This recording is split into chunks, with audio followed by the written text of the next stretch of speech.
अस्सलामुअलैकुम। उम्मीद करती हूँ आप सब खैरियत से होंगे। क़ससुल औलिया सीरीज़ में खुश आमदीद। आज हम बात करेंगे हज़रत अवैस करनी के हालात ज़िंदगी के बारे में। तारुफ, आप जलीलुल कदर ताबईन और 40 पेशवाओं में से हुए हैं। हुज़ूर अकरम सल्लल्लाहु अलैहि वसल्लम फरमाया करते थे कि अवैस एहसान और मेहरबानी के एतबार से बेहतरीन ताबईन में से हैं, और जिसकी तारीफ़ रसूल अकरम सल्लल्लाहु अलैहि वसल्लम फरमा दें, उसकी तारीफ़ दूसरा कोई क्या कर सकता है। बाज़ औक़ात हुज़ूर सल्लल्लाहु अलैहि वसल्लम यमन की जानिब रुए मुबारक करके फरमाया करते थे कि मैं यमन की जानिब से रहमत की हवा आती हुई पाता हूँ। तौसीफ़, हुज़ूर अकरम सल्लल्लाहु अलैहि वसल्लम फरमाते हैं कि क़यामत के दिन 70,000 मलाइका के आगे जो अवैस करनी की मानिद होंगे, अवैस को जन्नत में दाखिल किया जाएगा ताकि मखलूक उनको शनाख्त ना कर सके सिवाय उस शख्स के जिसको अल्लाह उनके दीदार से मुशर्रफ करना चाहे। इसलिए आपने खलवत नशीन होकर और मखलूक से रोपोशी अख्तियार करके महज इसलिए इबादत और रियाजत अख्तियार की कि दुनिया आपको बरगुज़ीदा तस्वुर ना करे, और इसी मसलहत के पेश नज़र क़यामत के दिन आपकी पर्दादारी कायम रखी जाएगी।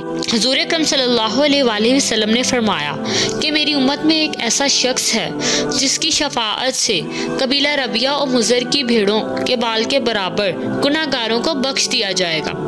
रबिया और मुज़र 2 कबीले हैं जिनमें बकसरत भेड़ें पाई जाती थीं, और जब सहाबा कराम ने हुज़ूर से पूछा कि वो कौन है और कहाँ मुकीम है, तो आप सल्लल्लाहु अलैहि वसल्लम ने फरमाया कि अल्लाह का एक बंदा है। फिर सहाबा के इसरार के बाद फरमाया कि वो अवैस करनी है। चश्मे बातिन से ज़ियारत हुई। जब सहाबा ने पूछा कि वो कभी आपकी खिदमत में हाजिर हुए हैं, आपने फरमाया कभी नहीं, लेकिन चश्मे ज़ाहिरी के बजाय चश्मे बातिनी से उसको मेरे दीदार की सआदत हासिल है, और उसकी वालिदा ज़ईफ़ व नाबीना भी हैं, और अवैस शुतरबानी के ज़रिए से उनके लिए माश हासिल करता है। फिर सहाबा ने पूछा कि क्या हम उनके दीदार का शर्फ़ नियाज हासिल कर सकते हैं, तो हुज़ूर सल्लल्लाहु अलैहि वसल्लम ने फरमाया कि नहीं, अलबत्ता उमर और अली से उनकी मुलाकात होगी, और उनकी शनाख्त ये है कि पूरे जिस्म पर बाल हैं और हथेली के बाएं पहलू पर 1 दिरहम के बराबर सफ़ेद रंग का दाग है, लेकिन वो बर्स का दाग नहीं। लिहाजा जब उनसे मुलाकात हो तो मेरा सलाम पहुंचाने के बाद मेरी उम्मत के लिए दुआ करने का पैगाम भी देना। फिर जब सहाबा ने अर्ज़ किया कि आपके पैराहन का हकदार कौन है, तो फरमाया अवैस करनी। मुकामे ताबई और इश्तियाक़े सहाबा। दौरे खिलाफत राशिदा में जब उमर और अली कूफा पहुंचे और अहले यमन से उनका पता मालूम किया, तो किसी ने कहा कि मैं उनसे पूरी तरह तो वाकिफ़ नहीं, अलबत्ता एक दीवाना आबादी से दूर अरफा की वादी में ऊँट चराया करता है और खुश्क रोटी उसकी ग़ज़ा है। लोगों को हंसता हुआ देखकर खुद रोता है और रोते हुए लोगों को देखकर खूब हंसता है। चनाचा उमर और हज़रत अली जब वहाँ पहुँचे तो देखा कि हज़रत अवैस नमाज में मशगूल हैं और मलाइका उनके ऊँट चरा रहे हैं। फरागत नमाज के बाद जब उनका नाम दरियाफ्त किया तो जवाब दिया कि अब्दुल्ला यानी अल्लाह का बंदा।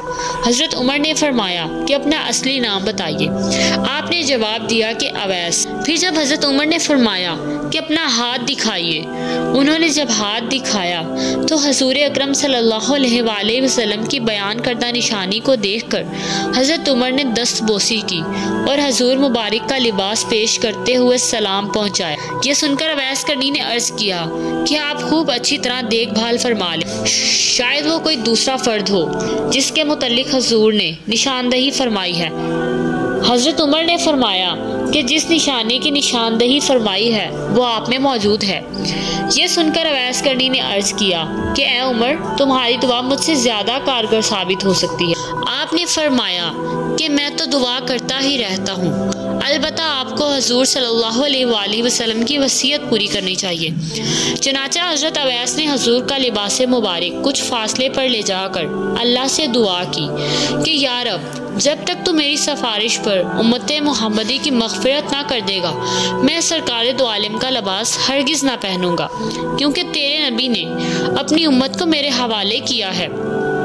चनाचा गैब से आवाज़ आई कि तेरी सिफारिश पर कुछ अफराद की मग़फ़िरत कर दी गई है। इसी तरह आप मशगूल दुआ थे कि हज़रत उमर और अली आपके सामने पहुँच गए और आपने सवाल किया कि आप दोनों हजरात क्यों आ गए। मैं तो जब तक पूरी उम्मत की मग़फ़िरत ना करवा लेता उस वक्त तक ये लिबास कभी ना पहनता। मुकामे वलायत खिलाफत से बेहतर। हज़रत उमर ने आप ऐसे कंबल के लिबास में देखा जिसके नीचे तो नगरी के हज़ारों आलिम पोशीदा थे। ये देखकर आपके कल्ब में खिलाफत से दस्तबरदारी की ख्वाहिश पैदा हुई और फरमाया कि कोई ऐसा शख्स है जो मुझसे रोटी के टुकड़े के बदले खिलाफत खरीद ले। यह सुनकर अवैस करनी ने कहा कि कोई बेवकूफ़ ही खरीद सकता है, आपको तो फरोख्त करने की बजाय उठाकर फेंक देना चाहिए, फिर जिसका जी चाहे उठा ले। ये कहकर हजूर का भेजा हुआ लिबास पहन लिया और फरमाया कि मेरी सिफारिश पर बनु रबिया और बनु मज़र की भेड़ों के बालों के बराबर अल्लाह ने लोगों की मग़फ़िरत फरमा दी। और जब उमर ने हजूर अकरम सल्लल्लाहु अलैहि वसल्लम की ज़ियारत के मुतल्लिक़ सवाल किया तो आपने उनसे पूछा, अगर आप दीदार नबी के मुशर्रिफ हुए हैं तो बताइए कि हजूर के अब्रू कुशादा थे या घने।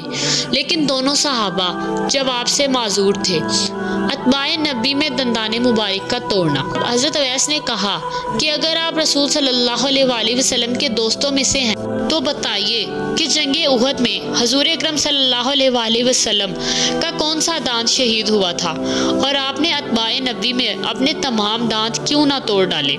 ये कहकर आपने अपने तमाम टूटे हुए दांत दिखाकर कहा कि जब दांत मुबारक शहीद हुआ तो मैंने अपना एक दांत तोड़ डाला, तो फिर ख्याल आया कि कोई दूसरा दांत शहीद हुआ हो। इसी तरह करके जब तमाम दांत तोड़ डाले उस वक्त मुझे सुकून नसीब हुआ।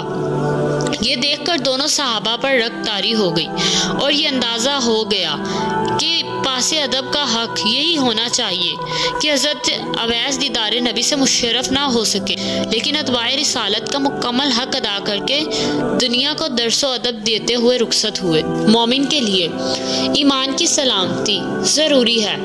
जब हज़रत उमर ने अपने लिए दुआ की दरख्वास्त की तो आपने कहा कि नमाज में अत्तहियात के बाद मैं ये दुआ किया करता हूँ, ए अल्लाह तमाम मोमिन मर्दों औरतों को बख्श दे, और अगर ये सब ईमान के साथ रुखसत हुए तो तुझे सुरखरुई हासिल होगी, वरना मेरी दुआ बेफ़ायदा होकर रह जाएगी। वसीयत।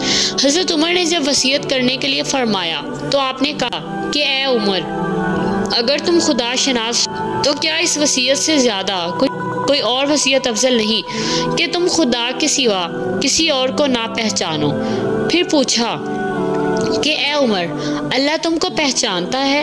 आपने फरमाया हाँ। हज़रत अवैस ने कहा, बस खुदा के अलावा तुमको कोई ना पहचाने, यही तुम्हारे लिए अफजल है। तो आपने जेब से 2 दिरहम निकाल कर दिखाते हुए कहा कि ये ऊँट चुराने का मुआवजा है, और अगर आप ये ज़मानत दें कि दिरहम खर्च होने से पहले मेरी मौत नहीं आएगी तो यकीनन आपका जो चीज़ चाहे अनायत फरमा दें, वरना ये 2 दिरहम मेरे लिए बहुत काफ़ी। और फिर फरमाया कि यहाँ तक पहुँचने में आप हजरात को जो तकलीफ़ हुई है उसके लिए मैं माफ़ी चाहता हूँ, और अब आप दोनों वापस हो जाएं, क्योंकि क़यामत का दिन करीब है और ज़्यादा आखिरत की फ़िक्र में लगा हूँ। और फिर उन दोनों सहाबा की वापसी के बाद जब लोगों के दिलों में हज़रत अवैस की अजमत जागी और मजमा लगने लगा तो आप घबराकर कोफा में सकूनत पजीर हो गए, और वहाँ पहुँचने के बाद भी सिर्फ हरम बिन हयान के अलावा किसी दूसरे शख्स ने नहीं देखा, क्योंकि जब से हरम बिन हयान ने आपकी शफाअत का वाक़या सुना था,